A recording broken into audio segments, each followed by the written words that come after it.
భజే దివ్య ప్రభావం.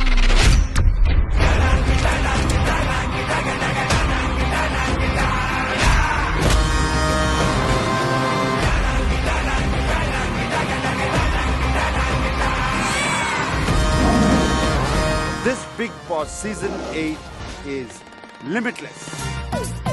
నేను మాత్రం మీ అంక చూసి మాట్లాడలేను. ఎందుకు? ఎందుకంటే ఆ కళ్ళల్లో చూస్తూ మాట్లాడితే ఎక్కడ నేను కొట్టుకుపోతానని భయం అరే, సార్. అరే, అరే, అరే. ఈ అమ్మాయి చూస్తాకి ఫ్లవర్ లాగా ఉంటుంది కానీ చాలా ఫైర్ ఉంది. హౌస్ లో ఏమైనా పార్ట్నర్ ఎత్తుకుందాం అనుకుంటున్నావా? లేదు. నన్ను కనుక శత్రువుగా చూసారంటే మాత్రం బిగ్ బాస్ టైటిల్ ఏం పట్టుకెళ్ళిపోతాం. ఈసారి బిగ్ బాస్ 8. ఎనిమిదా? That's me. Stop. Solo entry Bigg Boss house లోకి ఈ సీజన్ లో లేదు. అవునా?